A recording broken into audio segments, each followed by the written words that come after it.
Welcome, everybody. Thank you for joining.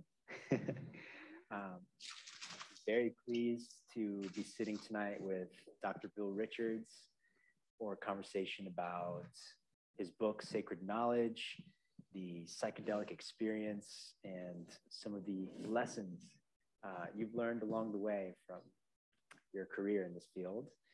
By way of introduction, Dr. Richards is a psychologist in the Center for Psychedelic and Consciousness Research at the Johns Hopkins School of Medicine since 1999 and at the Aquilino Cancer Center since 2020. He has been participating in research studies with psychedelic substances since he was a graduate student at the University of Göttingen in 1963. His graduate degrees include a master's in divinity from Yale and an STM from Andover Newton, as well as a PhD from Catholic University. He also studied with Abraham Maslow and with Hans Carl Luhner. From 1967 to 77, he implemented projects of psychotherapy research with LSD, DPT, MDA, and psilocybin at the Maryland Psychiatric Research Center, including protocols designed to investigate the promise of psychedelics in the treatment of alcoholism, depression, narcotic addiction, and the psychological distress associated with terminal cancer, and also their use in the training of religious and mental health professionals. His book, Sacred Knowledge, Psychedelics and Religious Experiences, has been released by Columbia University Press and now translated into 6 languages. So, Dr. Richards, it's a pleasure to have you tonight and an honor, and I welcome any opening remarks that you have to share with us. Well, thank you for being here. Looks like we're a relatively small group, so we can go wherever we like, wherever. I'm not going to bore you with PowerPoint slides and lots of graphs and statistics, but just share something of the, 59 years since I first discovered psychedelics. Lots of different research projects, the honor of being therapist to several hundred people, incredible diversity of people.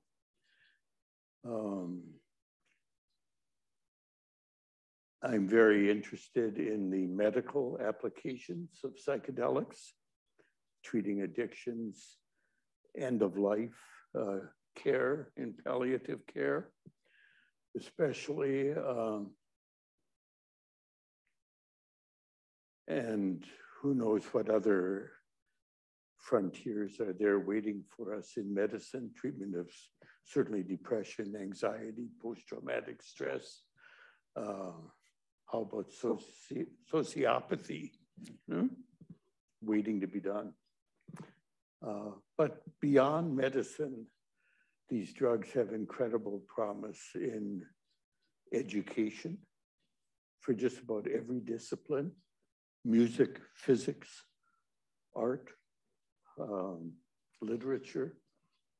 Heck, if you really want to understand Dante's Divine Comedy or Plato's Myth of the Cave, psychedelics can be very powerful educational tools, you know. And then there's the whole realm of the religious implications and relevance of psychedelics. So many cultures where medicine and religion have remained interconnected. Right now in our culture, they've been kind of separated out, but the psychedelic chaplains are kind of building a path back again, I think. And I was just talking this morning with Caroline Peacock, who's a Episcopal priest and chaplain at Emory University, writing a thesis on psychedelics right now. But you know, her theme is to train and empower chaplains, especially to become psychedelic therapists, especially in the end of life applications of psilocybin. And there's just so many exciting things happening all over the place. I can't keep track of them all anymore, which is a very good sign.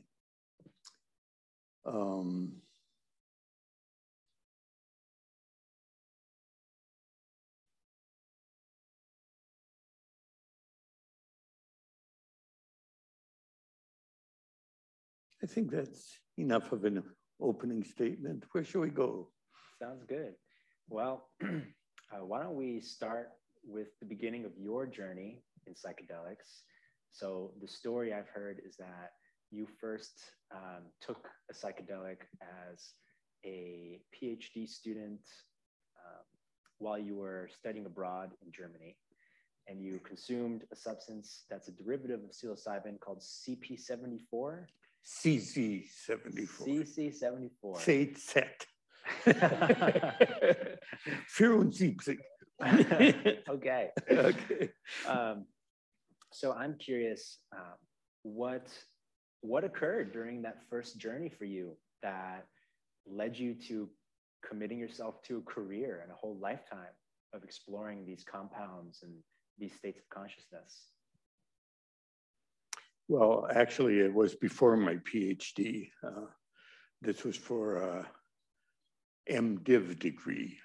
There was a stage of my life where I thought I might become a minister. Actually, I did, but that's a dark secret at heart. I don't wear that costume much anymore.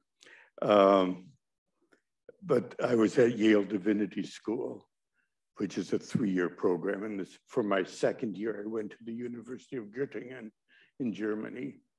I always wanted to study in Germany for some reason. And things worked out that I could do it. And so I jumped at it. And around the corner from my dormitory was the Nerven clinic, the nerve clinic, the psychiatric clinic of the university. And there was a professor there, Hans-Karl Leuner, who was doing research with psychedelics, but I hadn't even heard the word psychedelics at that stage of my life. But there was a rumor that he was looking for volunteers to test some new drug that allegedly gave insights into early childhood. I was studying my dreams then, rather radically, kind of going without breakfast to write them down sometimes. I wonder if that was wise. But I was very interested in my own inner processes.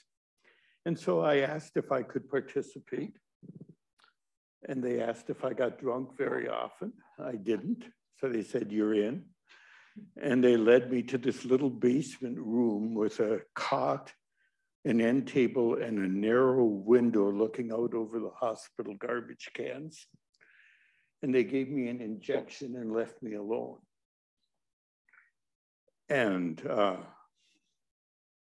I had heard from 2 friends who had participated. One had experienced himself sitting in his father's lap, and his father had been killed in World War II. And it was very meaningful to him, healing. And the other had seen what he called visions of SS men marching in the streets, that he called a hallucination. I thought, gee, I've never seen a hallucination. I wonder what it would be like. This sounds interesting. So there I was without supportive setting. And I had been given an injection of a short-acting derivative of psilocybin, but I had no idea what psilocybin was. If they had told me it was psilocybin, it wouldn't have meant anything, you know? And exactly the way you shouldn't take psychedelics. No preparation, no guidance. I think what saved me was the piety of my Methodist childhood. This feeling that if any dreadful insights into my Oedipal complex surface, God would somehow be with me, you know? And so I kind of was open instead of defensive. And then it becomes poetic. You know, all of a sudden, what can I say? There were these intricate, multidimensional patterns of beautiful geometric designs. And then I felt like I could go in and become the energy flowing through those patterns. And all of a sudden I was beyond those patterns in a place of unitive consciousness, of peace, beauty, eternity that felt more real than ordinary awareness. And in the middle of that epiphany, the psychiatric resident who had given me the injection came in to check my knee reflexes. And I sat up and he hit my patellar tendon with his little hammer and scribbled down his insights. And I remember sitting there with arms outstretched, feeling compassion for the infancy of science, that they had no idea what was really going on in my inner realm of experience. So I was one very impressed 23-year-old graduate student. And I became known as that interesting American who had the mystical experience because they were using very low dosage. And most people were having some childhood memories or a little paranoia or panic. And so my experience at that time was very atypical. Dr. Leutner had just published a monograph called The Experimental Psychosa, the Experimental Psychoses. And the hope was that these psychedelic drugs would help us understand schizophrenia better, because so often people had delusions and became paranoid and had panic disorder and so on, because there was no preparation, there was no supportive set, there was no use of music, you know. So I helped the German community, I guess, through my own life, discover the importance of set and setting. And my latter experiences that year were incredibly meaningful, positive, helpful. Those were the days. It's hard to imagine, but psychedelics were fully legal. They weren't controversial. It was a perfectly reasonable thing to give a dose of LSD or psilocybin to a graduate student, especially if they wrote up a good report, you know? No big deal, you know, why not? You know, it's a safe, non-addictive substance, you know? So that started me on this career trajectory. And I started guiding English-speaking people through sessions in Germany who wanted to have a psychedelic session while it was still legal. Because I knew back in the United States, I read something in Time magazine about 3 characters called Leary, Alpert, and Metzner at Harvard. And I couldn't quite understand what all the fuss was about, because in Germany, there was no fuss. It was no big deal, you know, but at Harvard, there was all kinds of sensationalistic stuff going on, which is why I went and visited them. When I came back to the United States, I had to make my own judgments about them. But anyway, the rest is history. And then my career developed into working at the Maryland Psychiatric Research Center, Spring Grove in Baltimore here.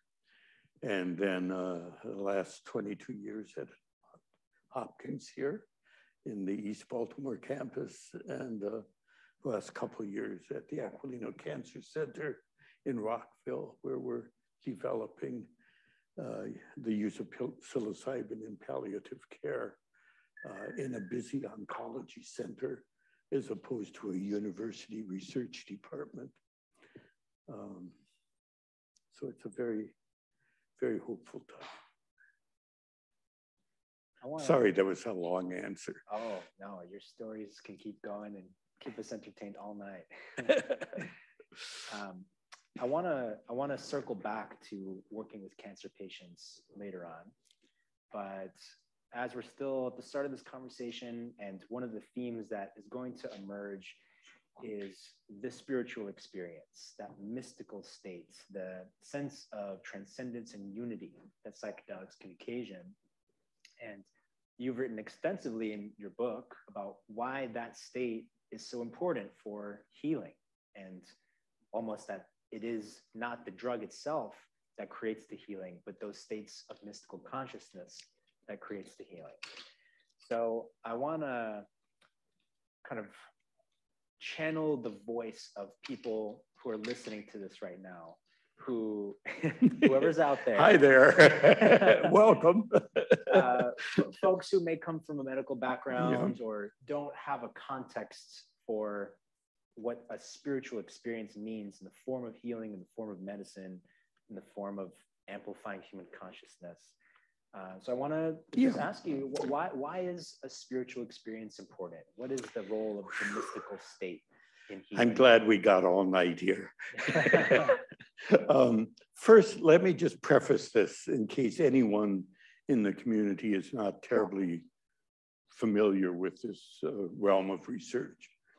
I always like to emphasize that there's no such thing as the psychedelic experience. We're really talking about the human mind, human consciousness.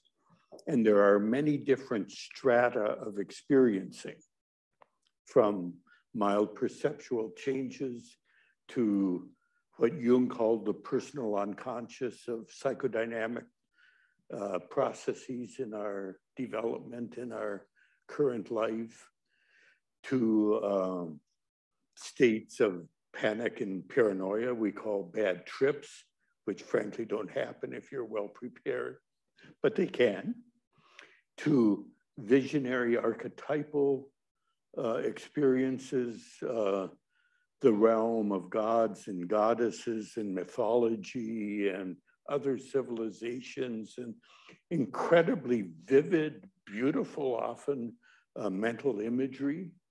Who knows where that comes from? You know, is that encoded in our DNA?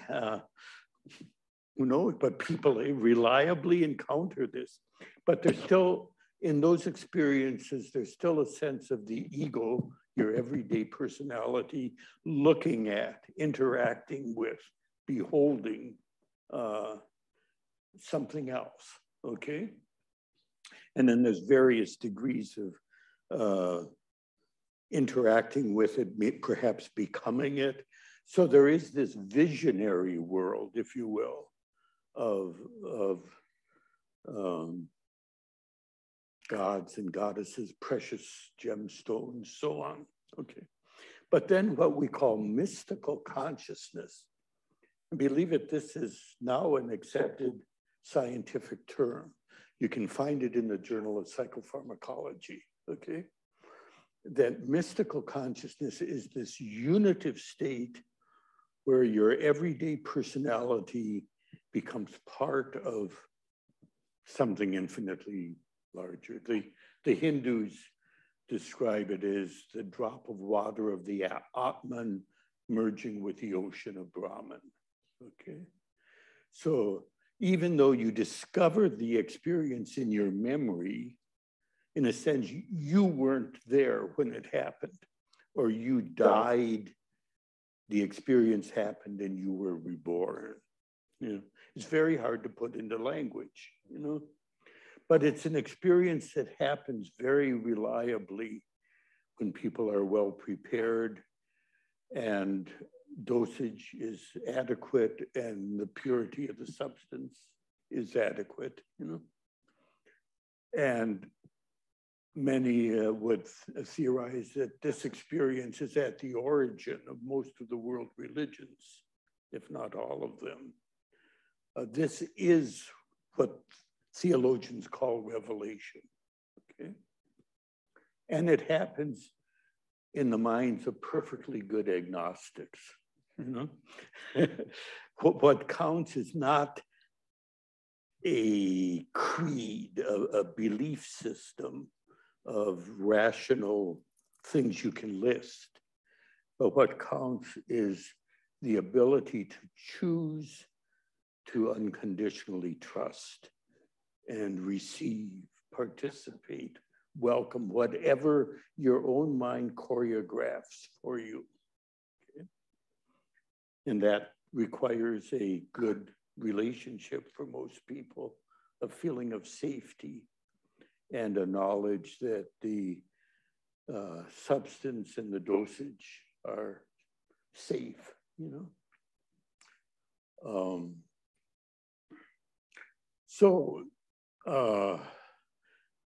The reason this is important, besides just research in the psychology of religious experience, if you will, you know, is that the people who have these transcendental unitive experiences often manifest the most dramatic improvements on our psychological tests in depression, anxiety, and so on. That this experience has a therapeutic punch to it when you come back to the everyday world. Why is that? Many answers. One is that it changes the self-concept, your whole idea of who you are, who other people are, what the nature of reality is, perhaps. If you take the stereotypical addict who has lost jobs, lost relationships, been a failure in countless ways in the eyes of the culture. If the addict has this quality of experience, it's impossible to view himself, herself as worthless. It's impossible to think you don't have inner resources. It's impossible to think that you're isolated and alone, because in these mystical states, there's a sense of what the Hindus call the net of Indra, that within consciousness, we're all interconnected somehow, okay? So you belong to the family of man, you know, or humankind, we would say now, okay? There's often a new appreciation of beauty, nature, artistic, a sense of relationship with other life forms instead of a tree just being an object in the environment, okay? You share the earth with the tree, you know? And in these mystic states, there's what William James called the noetic quality, which is something in recent science we don't give much credit to, and that is intuitive discovery of truth as opposed to rational thinking about truth, okay? Bergson, Two Sources of Morality and Religion, touched on it. But there are certain intuitive insights, such as the reality of whatever your favorite term is for ultimate reality. Lots of people would say God, but some would say the ground of being, or the purposive properties of protoplasm, or Brahman. Choose your word. But there's something deep within us that's profoundly sacred, and it's simply there waiting to be discovered or rediscovered, okay? there's this knowledge that the human mind can get outside of time and space, which is what we call eternity or infinity. You know? There's these insights about the interconnectedness of people, if not every atom of the universe in some sense. And then often there are reports of love, not as a soupy human emotion of some kind, you know, Valentine's Day kind of love, but love as an intelligent, creative energy, if you will, at the very source of being. And the most real, don't want to call it a thing, but I don't know what else we can call it, but the most real reality there is in human consciousness.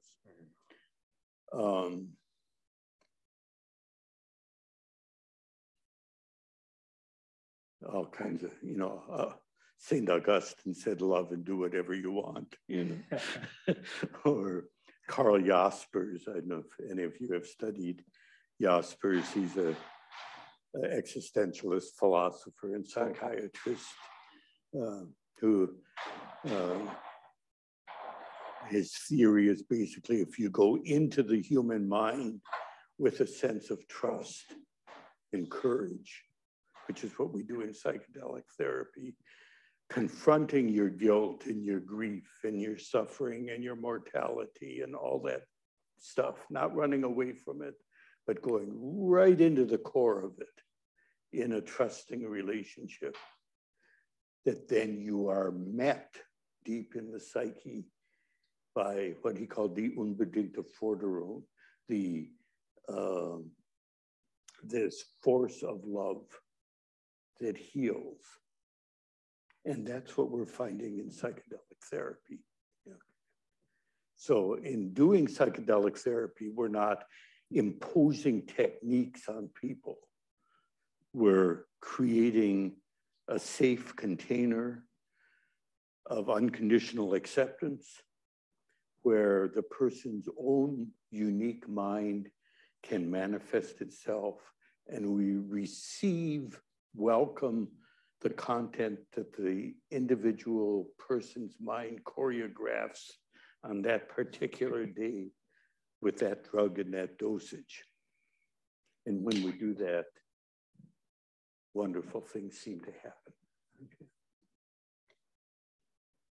So yeah, science is encountering the sacred in this, on this frontier.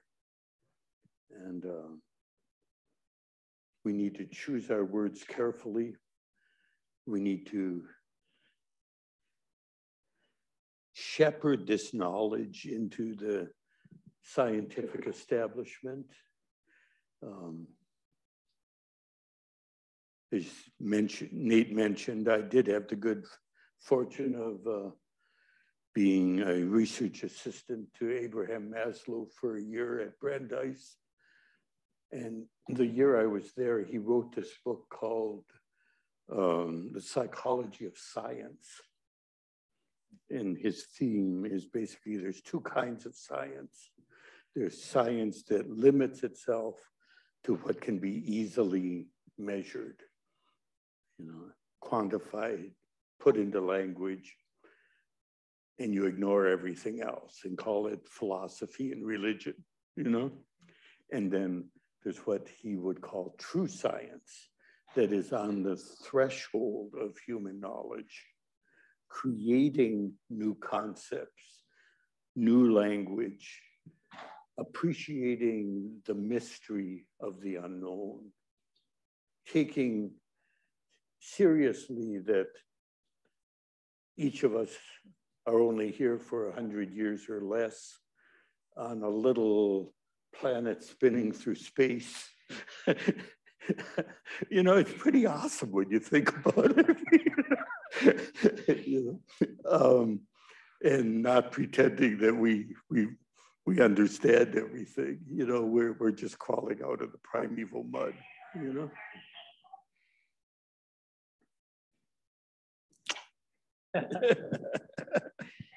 I love the way you describe that, and the way we talk about love and God sometimes has such a loaded feel to it, that we don't allow it to exist in scientific communities because it's the realm of the mystics. It's not within the realm of what can be measured. But what's interesting is, like you said, the people who are participating in these studies and demonstrate the highest levels of mystical states tend to have the greatest improvements in their mental health. That's right. And, you know, going back to Maslow here, if you will, his studies of self-actualizing people, people like Albert Einstein,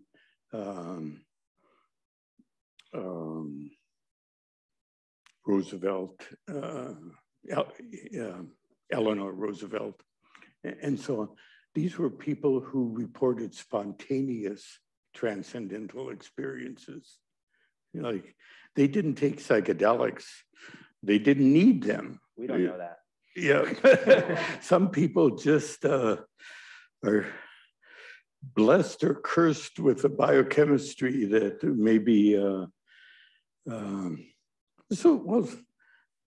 I'm not a chemist, so I won't pretend to comprehend it all, but supposedly our bodies do create dimethyltryptamine, very small quantities, but it makes all humans in violation of federal law, you know, whether we like it or not, but there is DMT.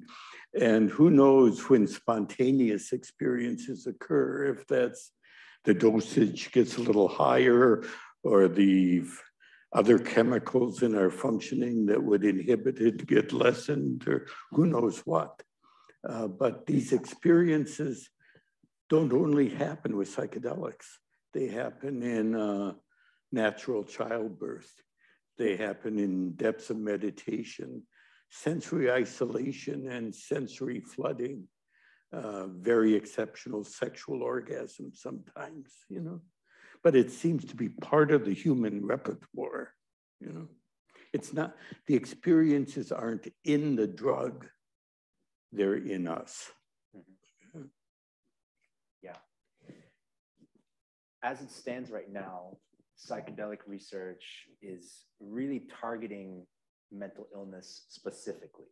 When you think about where legal psilocybin is administered, it's only basically in the context of treating people with depression, anxiety, Alzheimer's, addictions, etc. And you know, I hear what you're saying, but that's not quite fair to the FDA, because if you look at clinicaltrials.gov, you know, and you type in psilocybin, there's at least 50, if not 80, current studies with psilocybin that are authorized by the FDA. And many of those are with healthy, normal volunteers. So it's not only those with a psychiatric diagnosis, you know? Okay, that's good to know. I gotta pay a visit to the FDA website. Right. Where I was going with that was, right now, psychedelics are very much in the domain of medicine. And you've worked extensively in the past with offering psychedelics to healthy normals and seeing what happens. And these states that we're talking about, the mystical state, that sense of belonging to something bigger than ourselves, that's something that every human on earth really requires deep down to have a sense of true well-being. And I would love to hear more about how your experience was working with healthy people, and how you think, you know, moving into the future, psychedelics are going to integrate not only in the form of medicine, but as these tools for spiritual awakening and for conscious exploration. Yeah, the dream that in a few years, we will have retreat centers where people can go and be prepared, skillfully guided, receive psychedelics in proper purity and dosage, and initial individual and group integration. Why not, you know?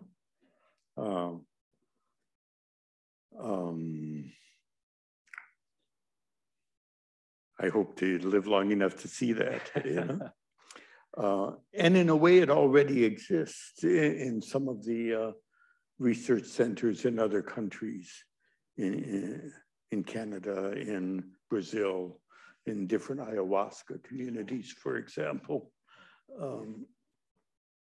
where there's some screening. You know, if you have a history of psychosis or a critical heart condition, you might be advised not to participate, not because we know that it would be harmful, but you might need more support, more preparation, more aftercare than the setting can provide, you know? So there's usually some initial screening, but for most people, if you're prepared and you know, well, there's two things that are important. One is being grounded in a trust-filled relationship with some other human being, so you can choose to be totally out of control. You don't have to keep monitoring things, okay? And in therapy, we call that person the therapist, you know, that you develop a bond of trust with, okay? But the other is basic psychoeducation about how to navigate in the internal world. And the two big points there is one, to choose to welcome whatever emerges in your experience, whether it's exciting or boring or scary or beautiful, not to run away from anything, okay? So it means a willingness and openness to go through suffering as part of spiritual psychological development. So some people might encounter unresolved grief, for example. You know, what they're expecting is sparkling gemstones. And instead, all of a sudden, they're grieving the death of a parent 40 years ago, okay? Which presumably has been contributing to depression and tight muscles and constipation for years, okay? So there's a wisdom there, and what counts is if unresolved grief comes up, I'll experience it. I'll cry as much as I need to cry. I'll scream, I'll laugh, but I won't run away from it, okay? So that courageous openness, I will trust the wisdom of my own. I think of a Catholic priest I worked with once who desperately wanted to see what the Christians called the beatific vision, which is the Christian word for the unitive consciousness. And what happened in his session was reliving early childhood sexual abuse. Okay. But that's where his mind led him in his spiritual development, if you will. I'd suggest that's where he needed to go first, you know? And so there's a wisdom in the mind about what content emerges, you know? And my strong impression from doing this for many, many years is you can trust that wisdom, even in people who think they're totally stupid and lost. And there is a wisdom in their minds. Okay. So an extension of that is if you see a monster a boogeyman, a dragon, what do? You know what's going to happen if you run from it, right? Everyone have a nightmare? If you run from it, you get smaller, it gets bigger, you wake up in a cold sweat and you wonder, what was that all about, okay? And you're scared to go back to sleep, you know? If instead you go towards the frightening image, regardless of what it is, dragon, demon, boogeyman, monster, and you look it in the eye, and you essentially almost dive into the pupil of the eye, like diving into a swimming pool, with a bit of this intention, what are you doing in my mind? Explain yourself. I have a right to know, damn it, this is my mind, okay? And so there's an intention to confront, engage, hi, welcome, whatever emerges. That's critical. And then, you know, the boogeyman becomes, you name it, the alcoholic father in the middle of the night when you were a child or whatever. You understand what it means when you go towards it. And that's why it's so powerful in psychotherapy. But the other big basic principle is turning off the intellect. Especially those of us who are fairly well educated tend to use intellectualization as our favorite defense mechanism. And we want to say, stop the world. What's going on here? I have to label it. I have to put it into words before I can allow myself to experience it. And that's a fighting of the experience. It's an attempt to control, okay? So the guideline is collect experiences and we'll think about them when the drug wears off. Or you have this dialogue with your intellect. You are such a wonderful intellect. You know, you got me through graduate school. You know, you're so clever. But in the next 6 hours of psilocybin action, you go outside and play. And when you come back in, I'm going to give you all these new experiences to think about, okay? And you draw on your knowledge of quantum physics and comparative religion and depth psychology and anything you want, and you decide what words to put on it, okay? But while it's happening, you go out and play, okay? But that's very important if you want to really be able to go deeply within the mind. It's a matter of trust, of openness, not of language. Yeah. Where should we go next, Nate? There's so many directions to go in after each one of these responses. I had a question I'd written down earlier, and it's a little bit of a pivot, but it definitely relates. And it's this idea of integration. And I'm going to read a selection from your book. You wrote in Sacred Knowledge that it is not the simple administration of the psychedelic substance that promotes healing, facilitates personal and spiritual maturation. It is the discrete states of consciousness that are skillfully facilitated and experienced during the period of entheogenic action and their subsequent memory and integration that constitute the effective healing principles. So I want to zoom in on that word integration, because integration is the biggest buzzword of the psychedelic community these days, and for really good reason. Right. I mean, it's the difference between waking up a week after your psychedelic experience and thinking, well, that was a lovely memory, I had a good time, and really having it be weaved into the fabric of who you are and your presence moving forward. So there's all these basic guidelines when it comes to integration. You know, make sure you meditate, make sure you're eating healthy, join a psychedelic society.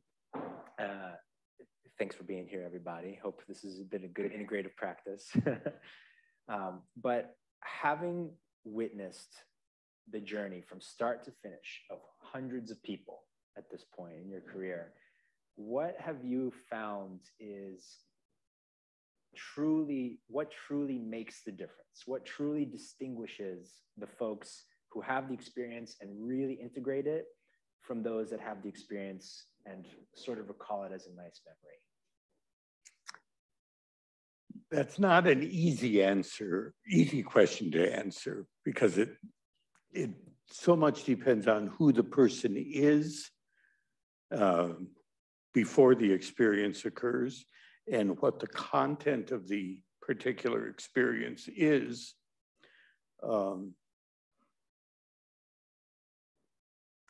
First of all, I always distinguish between initial integration and integration. Okay. Initial integration is what happens the evening of the session, the next day, maybe within the next week, in context, if it's in a research context with your therapist or whatever, taking the basic insights and thinking about how to apply them to everyday living, okay? And how to begin to think new thoughts or live in a new framework to some extent. But the process of integration really continues as long as you live. If you have one of these really profound experiences, there's no day where you say, well, it's all integrated now, you know? How to become a more compassionate being in the world, to become more creative, to allow parts of your personality to develop that have been underdeveloped, to have the courage to fight for justice and causes you really believe in, et cetera, you know?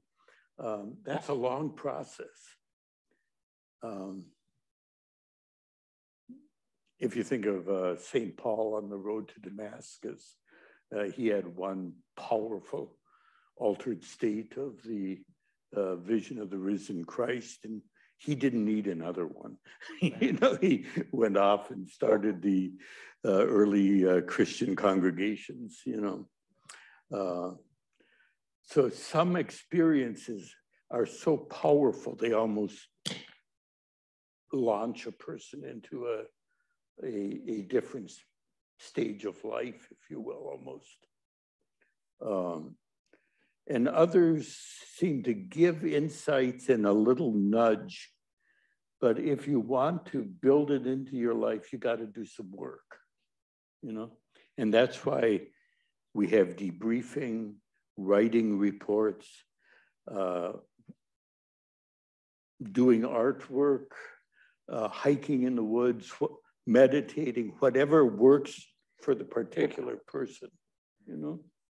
But you find those routines that help you integrate it, apply it. Joining the Hopkins Psychedelic Society may be an important step along the way, you know?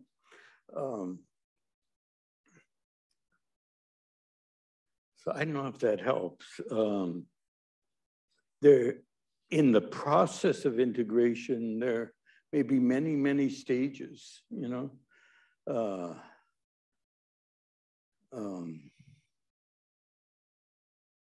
And there's several books being written right now. It's a year from now, you can buy quite a number of books on integration. It's a hot topic.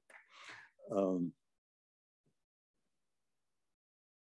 don't know if that helps. Yeah, I recognize it was a hard question. Yeah, there's no perfect answer. It's not a simple for sure answer. What I'm hearing you say is that it's a deeply personal experience. Yeah, and depends a lot on the context. And how do you apply it? You know, for some people, they're more committed to their career or their relationships, you know, and other people may feel a strong need to change their career or change their relationships, you know? And that's something each person has to discern, you know, very carefully. So we generally say, you know, don't make radical changes the day after a session, you know, sit with it, work with it a while, you know. But for example, at Hopkins, we had one person who was designing military hardware, who reached a point after a session, he just couldn't do it anymore.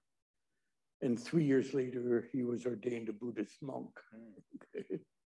But it was a total change of how he was authentic in the world, you know?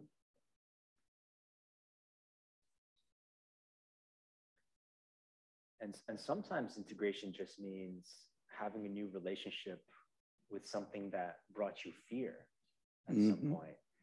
And this is where I might circle back to our conversation on cancer patients, because their integration process might not be quitting their job and looking for a new career, right? It might be something much more immediate. It might have more to do with presence and things like that. So you wrote in your book that cancer patients provided you some of the most meaningful lessons as a therapist.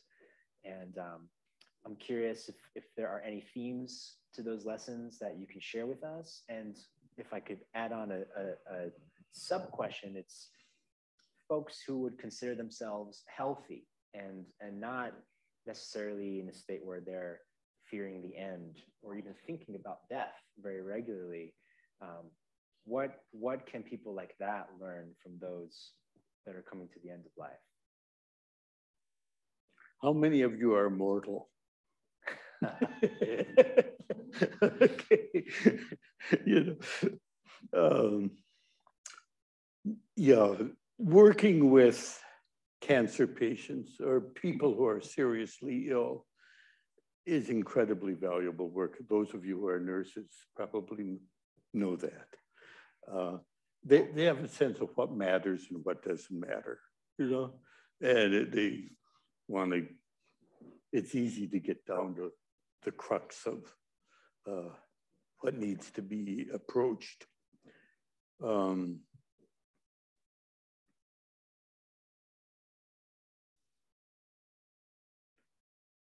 In our culture, in the last 50 years, we've started to come to terms with sex, where sex used to be very taboo, you know, and now we're quite comfortable with it.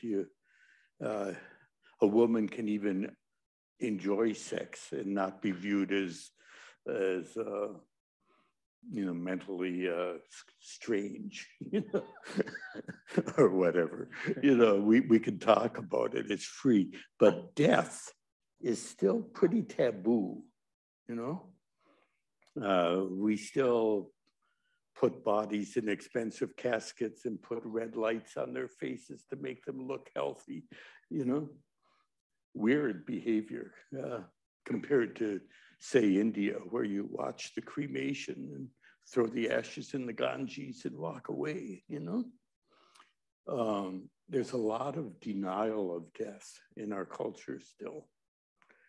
And one of the big hopes is that if psychedelic therapy gets integrated into palliative care, hopefully fairly soon, not only for the terminally ill person, but perhaps for a close family member to help in grief work, you know, that gradually death will become more speakable, normal, and people can live until they die instead of retreating from life. You know, I don't want anyone to see me this way, so I'll hide in my bedroom and take my narcotics and be depressed and anxious. It's no way to live. Why not have fun on your last day, you know? Why not be close to family members? And the marvelous thing in the work with psychedelics and cancer patients is that very often, not only does the cancer patient resolve anxiety and depression and isolation.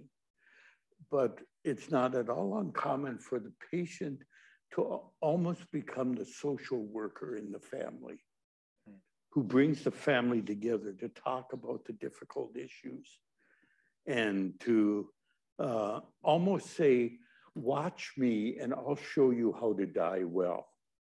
Because each of you are going to have to die someday too, you know? And it normalizes it, it brings it in to closeness. And people who have these transcendental experiences typically claim loss of a fear of death. And it's not necessarily because they're convinced that their little ego is going to live forever after death. But it's more of an intuitive sense that somehow there's a big picture in which everything makes sense. And that I'm kind of at home in the universe.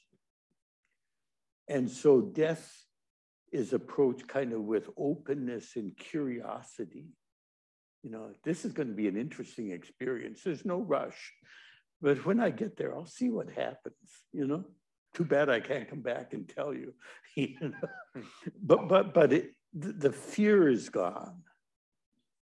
And boy, what if that was normative in our culture?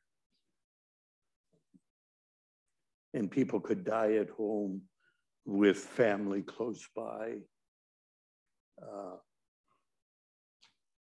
We had one person where the son was a musician and was playing music for him when he died, you know?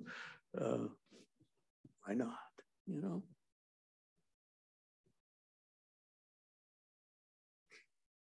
There's also the preventive medicine aspect of that research, in that it's theorized, perhaps accurately, that many forms of depression, anxiety are correlated with unresolved grief. You know, where someone dies and the family says, "Oh, just be strong, have a funeral and on with life." And there's not room for the grieving process. It's almost taboo, you know. She's gone, why talk about her, you know? And when the grieving process occurs in community, in families, people emerge with more of a sense of gratitude for that relationship instead of unexpressed grief about it. You know? So it has significant mental health implications if we could die better.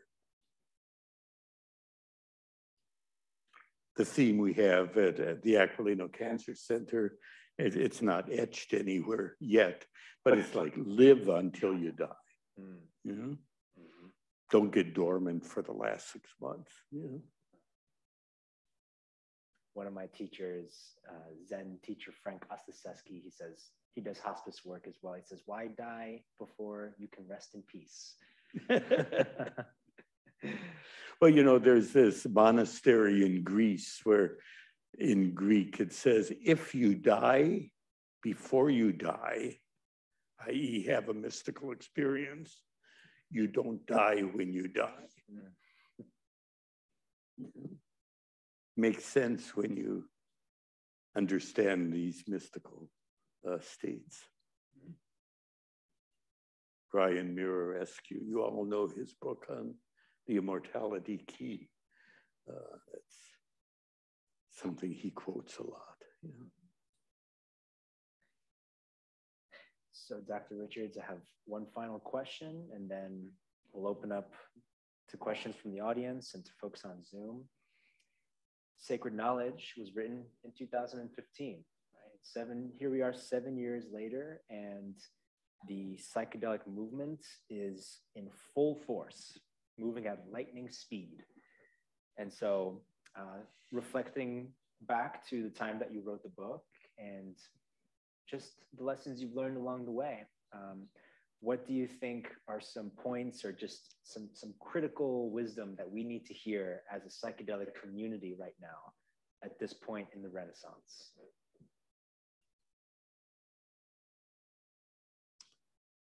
The book kind of wrote itself, you know, and the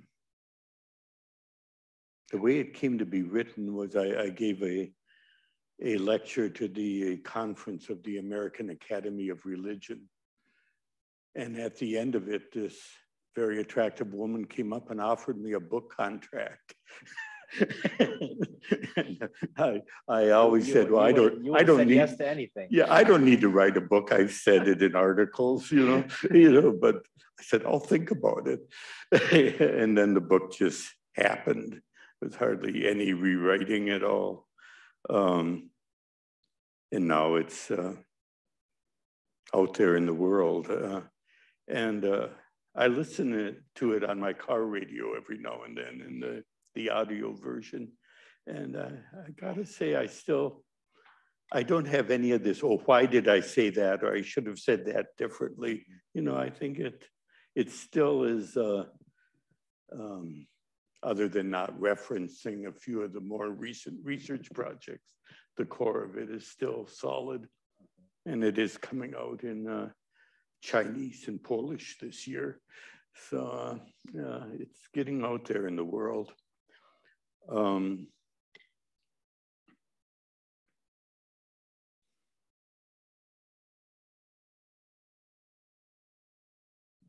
It's so important that we understand this frontier. Let me comment that psychedelics have been around since at least 500 BC, okay? And they've emerged in cultures and been suppressed, and emerge and they get suppressed. Kind of like mushrooms. And there they are, then they're gone. And now here in our century, they're emerging in this culture, in our lifetimes. Are we wise enough, smart enough to wisely integrate them into our culture? I think we are, but each of us is needed. You know? And there's a huge educational task before us. We're not just talking about a drug reaction.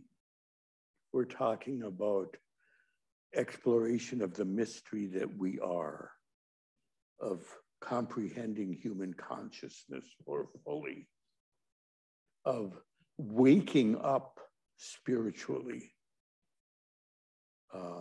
in a very open and tolerant way, not trying to sell any particular system of religious thought, but to be open and tolerant of all of them, you know? We all grow up in some kind of religious framework, and we learn a language and a bunch of stories, and we're part of a community, even an atheistic community at times, you know. We recently had a patient whose religion was atheism, you know, like being a Presbyterian, you know, I'm an atheist, you know. And he said afterwards, you know, I'm an atheist, but I saw God. But I'm still an atheist. But I got to think about this, you know? So it's not the words that we use so much as the quality of experience and the tolerance and the openness and the appreciation. Paul Tillich, I think he taught at Harvard and several other places, Protestant theologian who died a few decades ago. But he talked about what he called the really real God versus all the different conceptual schemes about God. You know? And that there is something in human consciousness that Christians tap into, Jews tap into, Islamic people tap into, Hindus tap into, Buddhists tap into, you know, Sikhs, you know, it's simply there within the human psyche waiting to be discovered. And it can appear in infinite varieties of mental imagery, you know. One thing that's so fascinating is how common it is for people in their psychedelic sessions to experience imagery from cultures and religions that are not their own. Mm. Where does that come from? You know, Jung called it the collective unconscious. But, you know, within us is more than our enculturation.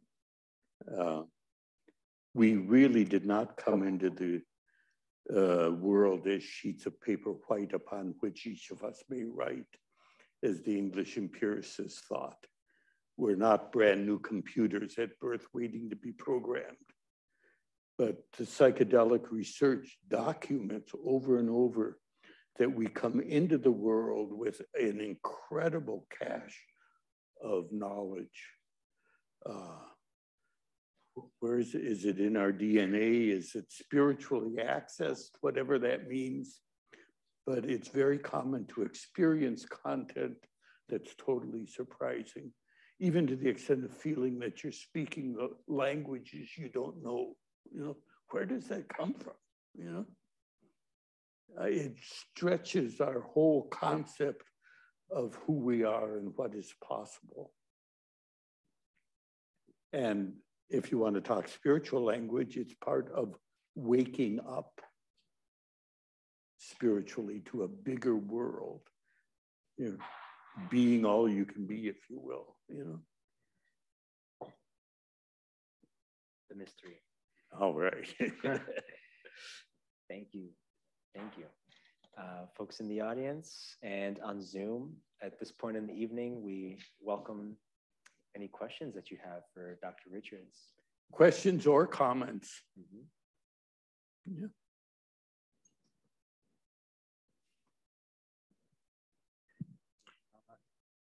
What's the online world like? How many are out there? Mark has a question. What can we do as normal folk in the world to keep the psychedelic wave flowing? How do we keep the forces of ignorance from shutting down the promise of psychedelics? Mark, the best answer I can give is by talking respectfully to the forces that don't understand psychedelics, educating them, getting them to watch some of the good movies out there. Any favorites? Any favorites? Oh, there's some real good ones coming out. Netflix will have some very soon, actually. Okay. Fantastic Fungi, the science, what is it? A New Understanding, the Science of Psilocybin, which anyone can download anytime they want, free of charge. You know, it's out there on the web, free. There's a lot of good documentary films out there that help educate. Go to the Hopkins website, read some of our many publications there. They're very respectfully and carefully done. And get beyond the misunderstandings. So many people still, when they think of psychedelics, they think of jumping off skyscrapers and deformed babies and kind of the propaganda of the 1960s, which really was very distorted and inaccurate. And it's amazing to look back on that era and wonder how that could ever have happened. But it was just perhaps a symptom of how threatened the culture was, and perhaps how poorly the psychedelic advocates were building bridges of understanding with the culture. But it's much more than hippies in Golden Gate Park. In fact, when I talk to audiences now, sometimes very large ones, there's hardly anyone there who looks like a hippie.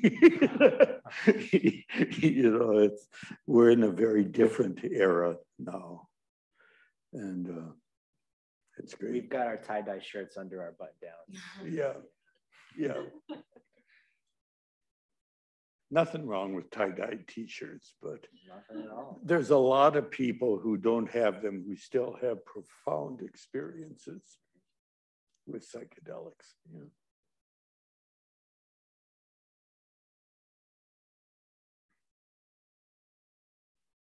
We have another question on Zoom. Sure. Let's take it. Michael has a question regarding the discussion about work with healthy normals. And he said, how would I learn more about clinical trials going on in the DC or Maryland area that are not focused on pathology for people who want to learn, experience, and explore? I would encourage anyone interested to keep an eye on the Hopkins website and, you know, hopkinspsychedelic.org, and also clinicaltrials.gov. There's new projects coming into being all the time, and some are searching for healthy, normal volunteers.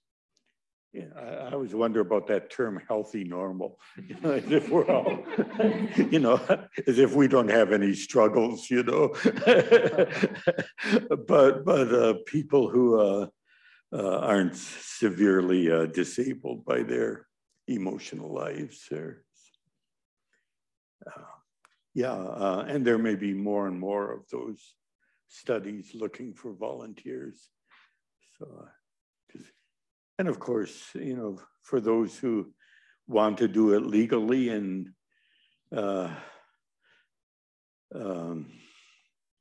don't find a study, there are ayahuasca communities. You can go to South America, you can go to, there's places in Canada now that are much more accessible than here in a legal framework. There's synthesis in similar places in the Netherlands. There are spots where psychedelics are legal. And Jamaica too. Jamaica, yeah. You know, wherever one goes, you want to be sure it's offered in a healthy, knowledgeable manner.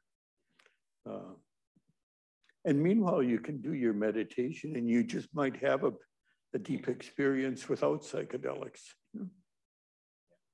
It's in us now. It's not just in the drug.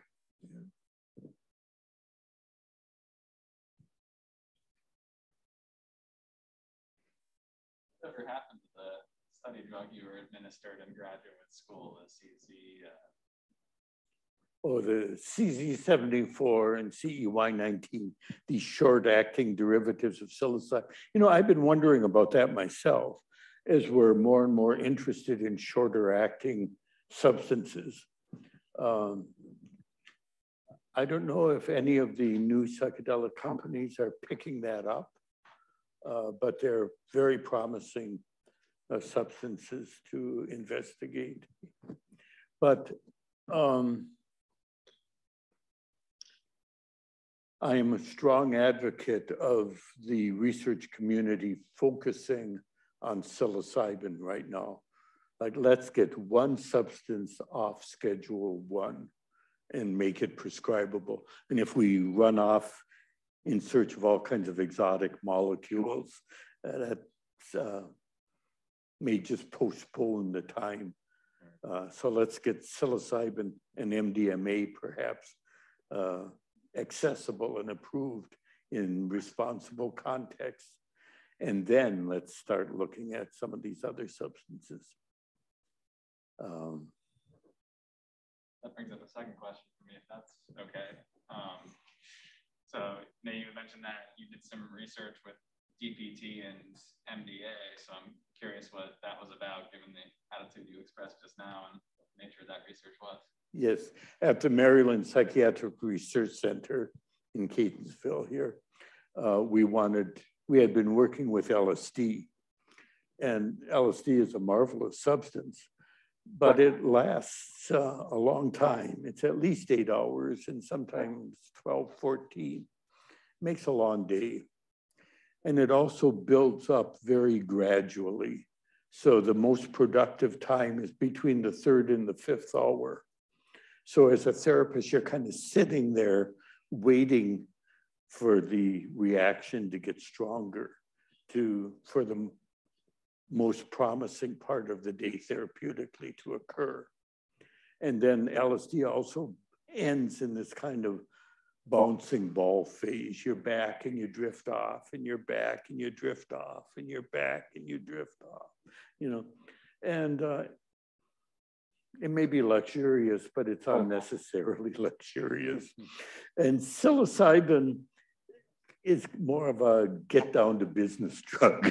It takes you right to the deepest part of the day. Certainly an hour in, an hour and a half in, you're at the most intense part of the day.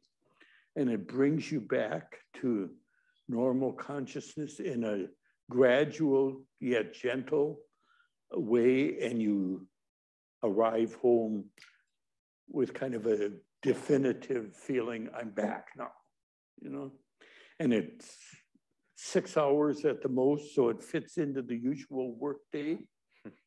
And as I'm fond of saying, it's hard to spell, so it doesn't get the press that LSD gets.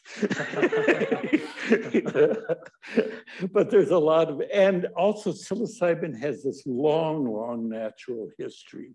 It's been used by indigenous communities for thousands of years, and it has a marvelous safety record, So yeah, I think when we talk about the different psychedelics, it's about like talking about rubies and sapphires and emeralds and topazes. They're all beautiful, but let's not get hung up in the differences between them.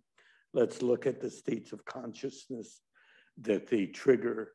And it seems to be that the major psychedelics are skeleton keys, if you will, that give access to the human mind, period.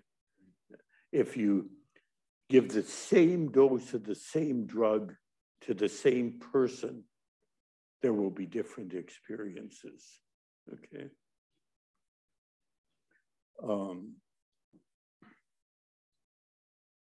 DPT, dipropyltryptamine, is what we chose to work with at Spring Grove when we wanted to move away from LSD to a shorter acting drug. Actually, we considered psilocybin, we considered diethyltryptamine and dimethyltryptamine. And when we met around the big table, the vote went to DPT. I think because Al Curlin knew Stephen Zara, who had synthesized it. And also DPT, at least as we used it, is only active by injection. So we thought there might be less abuse potential for it, perhaps.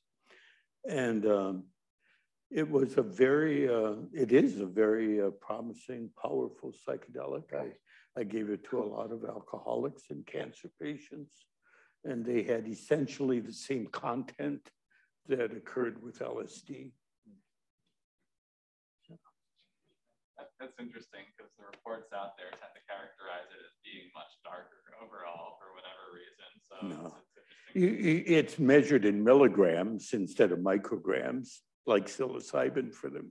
So, but if you adjust for dosage, I think it's as potent as any other substance.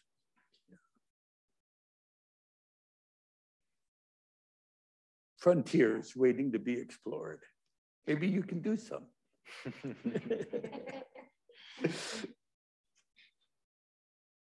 We have one more question on Zoom from Mark.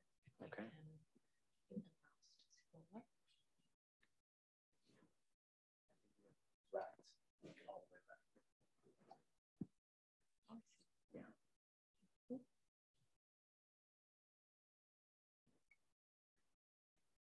Do you have an opinion about people using underground options when it comes to seeking a psychedelic experience?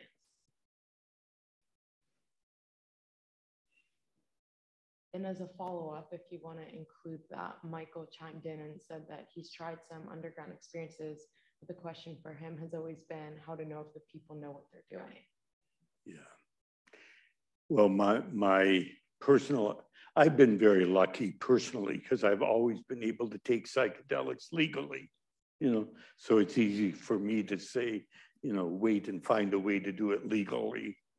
And, you know, I'm supporting all kinds of research efforts to create opportunities for legal use. And if I was a student, I'd be very interested in this. And I'd have to sort out whether I wanted to venture into the so-called underground or not. There clearly are unknowns there, not only legally, but in terms of purity and dosage of substance and the skills of the people who would give it to you, you know? What are the motives? What preparation, what integration is offered? So it's one of those decisions everyone has to make for themselves, but my energies are to make it legally accessible to, yeah.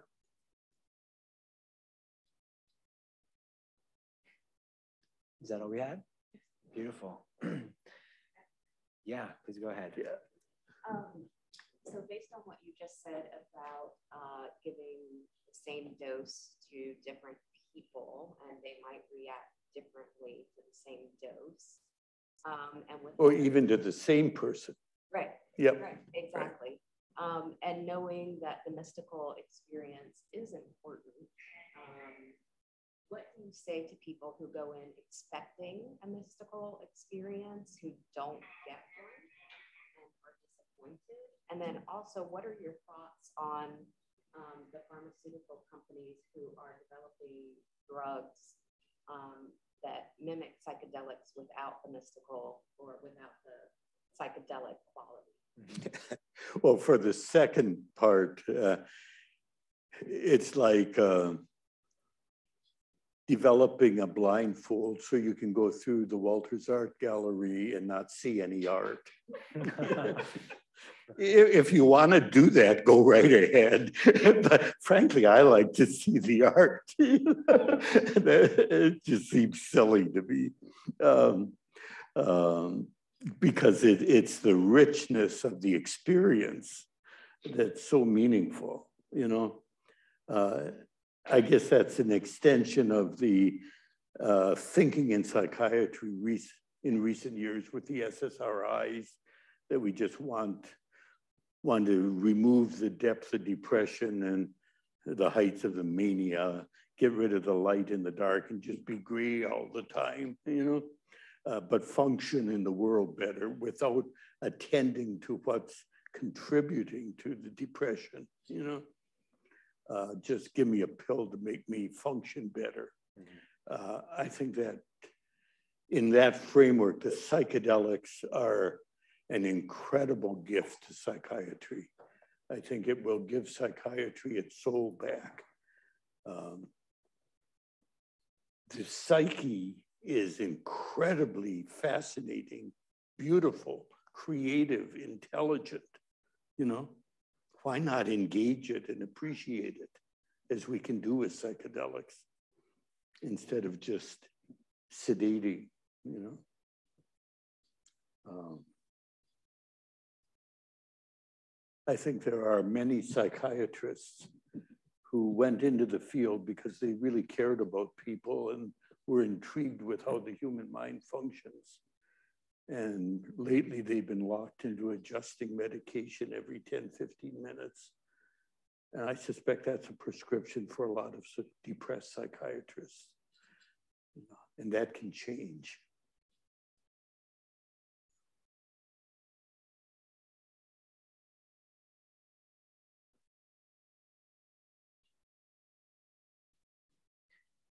Did you want to reiterate the first part of your question? Because I actually thought that was I'm very, sorry very if interesting one.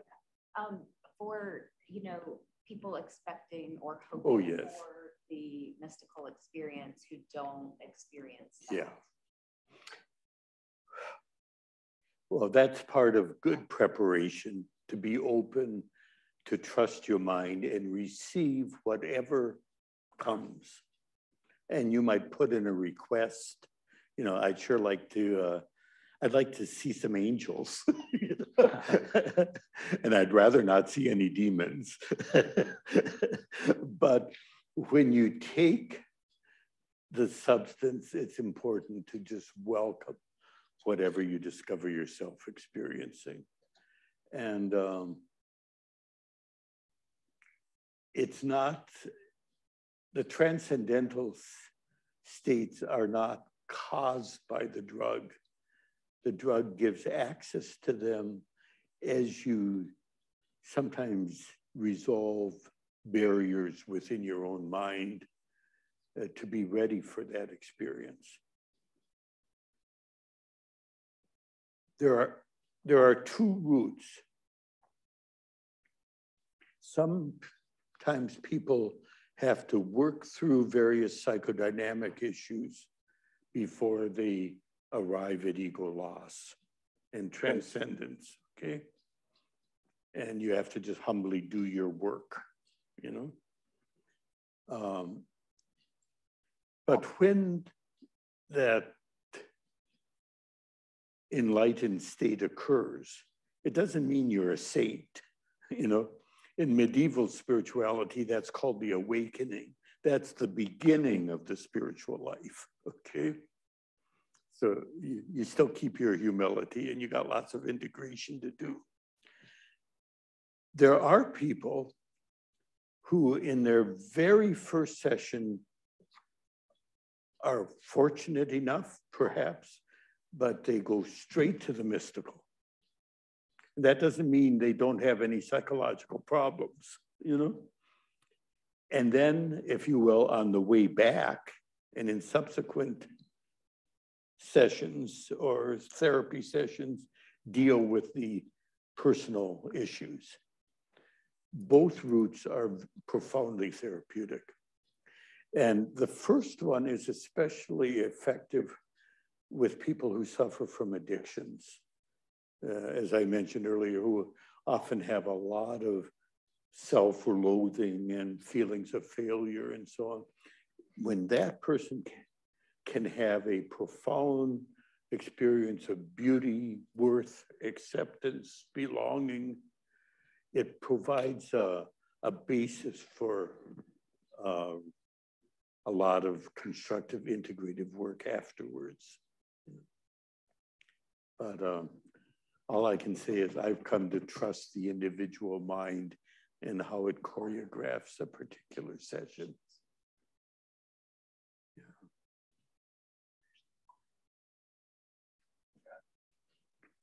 One more question, if there's still time. I actually have to run soon anyway. But so we live in a society where especially the scientific community is very now oriented around the philosophies of positivism, you know, growing out of rationalism and materialism. And now we're talking about essentially introducing spiritual gateways into that, which seems to me like it throws a wrench in the whole thing, right? So how do you see the scientific community and then later society at large being able to integrate these experiences? You know, are they going to have to, are we all going to have to essentially as a society change the way we think about things in order to accept these into society in a way that's really integrated, or for a while is it just gonna be this stuff over here, and we're kind of just gonna ignore a bunch of stuff about it, Write an article. It'll be a good one.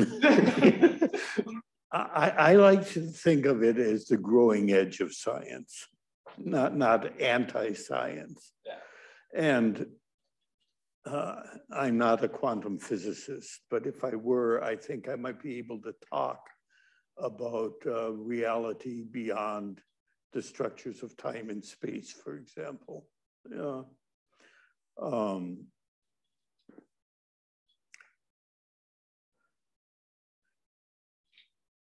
There's kind of two models, of spirituality, kind of the ghost in the machine, the spirit comes into us and gives life to the body. And that makes sense in some frameworks. But another framework is that it's a deeper substrate of matter, that the very essence of matter is energy. And energy is indestructible stuff. And if that energy that makes up the microscopic structures in our cells, if you will, our DNA, if that is somehow conscious or related to consciousness, we don't know what consciousness is yet, maybe it's a frontier of physics that we're talking about here, as much as it is a frontier of religion.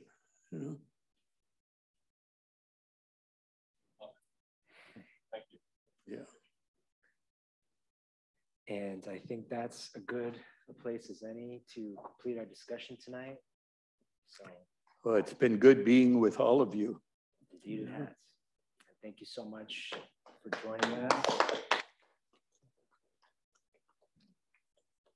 And one of the real big takeaways I get from your book is that psychedelics tend to catapult us into those perfectly opportune moments where you can't help but encounter the mystical and forgive that person in your life and forgive yourself and reach a place of internal rest and recognize that you belong to something bigger. But they're not necessary tools to get there. And every moment offers that omnipresent invitation to welcome yourself into that experience, welcome the moment, immerse, kind of put away your resistance. Trust, let go, and be open, right. As you say. These are your flight instructions for the psychonaut. And I think these are the flight instructions for TLO, trust, TLO. Let go, be. I'm very fond of the Zen Buddhist way of looking at life, that the eternal world, if you will, is not only before birth and after death, but it's to be found in the middle of the present moment if you really wake up. That there's a portal in the middle of this second that can open to the eternal with your heart beating and your lungs breathing, okay? And that's what meditation is moving towards. Fortunately, it doesn't happen easily, but it does happen sometimes. Yeah. Yeah. Okay. So we're all walking our own path, and it's glad to, I personally am so happy to see this community come to life. I hope you'll join us for our next event on May 12th with William Leonard Picard. He was imprisoned for decades after getting involved in the production of, I believe, LSD and MDA. And he committed his life in prison to waking up and practicing Zen meditation in his confinement cell. He's just got a fascinating perspective. So we're having him next week virtually, and be on the lookout for that link. But for tonight, Dr. Richards, we will close with one more thank you. Deep gratitude for you being here. Appreciate it. You know what namaste means, right? I honor the divine within you, whether you know it's there or not.